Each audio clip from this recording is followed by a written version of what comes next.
रक्षाबंधन का त्योहार बड़े ही प्यार से सभी भाई बहन हर साल मनाते हैं, लेकिन क्या आप जानते हैं सबसे पहले राखी किसने बांधी थी?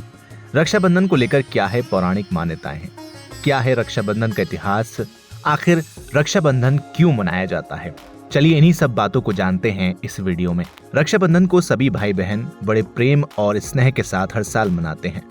बहनें थाल सजाकर भाई की आरती करती हैं और भगवान से प्रार्थना करती हैं कि उनका स्वास्थ्य और उनकी उम्र लंबी हो। लेकिन क्या आप जानते हैं रक्षाबंधन मनाने की शुरुआत कलयुग नहीं बल्कि पौराणिक काल से ही हो चुकी थी।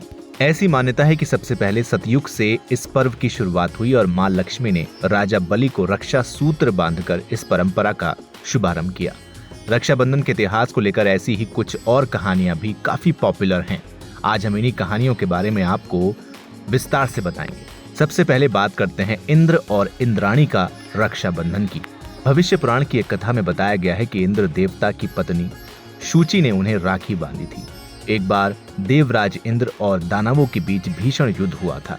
जब दैत्य हारने लगे तो देवराज की पत्नी शूची ने गुरु बृहस्पति के कहने पर देवराज इंद्र की कलाई पर रक्षा सूत्र बांधा था। तब इंद्र ने इस रक्षा सूत्र की शक्ति से खुद को और अपनी सेना के प्राण बचाए थे। चलिए अब बात करते हैं उस कहानी की जब राजा बलि को मां लक्ष्मी ने बांधी थी राखी।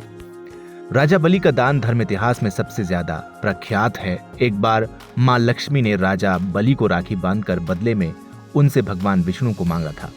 कहानी इस तरह है कि एक बार राजा बलि ने यज्ञ का आयोजन किया। तब उनकी परीक्षा लेने के लिए भगवान विष्णु वामन अवतार लेकर आए और दानवीर राजा बलि से 3 पग भूमि मांग ली। बलि ने हाँ कर दिया तो वामन अवतार ने 2 पग में ही सारी धरती और आकाश नाप लिया। राजा बलि समझ गए कि भगवान विष्णु खुद उनकी परीक्षा ले रहे हैं। तीसरा पग रखने के लिए उन्होंने भगवान के सामने अपना सिर आगे कर दिया। फिर उन्होंने भगवान से याचना की कि अब तो मेरा सब कुछ चला ही गया है, प्रभु आप मेरी विनती स्वीकारें और मेरे साथ पाताल में चलकर रहें। भगवान को भी भक्त की बात माननी पड़ी और विष्णु जी बैकुंठ छोड़कर पाताल चले गए। जब देव लक्ष्मी को यह पता चला तो वो गरीब महिला का रूप धरकर बलि के पास पहुंची और राजा बलि को राखी बांध दी। बलि ने कहा कि मेरे पास तो आपको देने के लिए कुछ भी नहीं है। इस पर देवी लक्ष्मी अपने रूप में आ गईं और बोली कि आपके पास तो साक्षात श्री हरि हैं और मुझे वही चाहिए। इस पर बलि ने भगवान विष्णु से माता लक्ष्मी के साथ जाने की विनती की।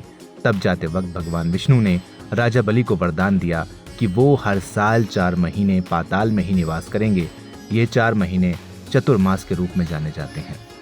अब बात करते हैं उस कहानी की जब द्रौपदी ने कृष्ण को राखी बांधी थी। जब युधिष्ठिर इंद्रप्रस्थ में राजसूय यज्ञ कर रहे थे उस वक्त सभा में शिशुपाल भी मौजूद था। शिशुपाल ने भगवान श्री कृष्ण का अपमान किया तो श्री कृष्ण ने अपने सुदर्शन चक्र से उसका वध कर दिया। लौटते वक्त सुदर्शन चक्र से कृष्ण जी की छोटी उंगली घायल हो गई और रक्त बहने लगा।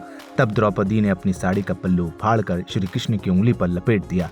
तब श्री कृष्ण ने द्रौपदी को वचन दिया कि वो इस रक्षा सूत्र का वचन निभाएंगे।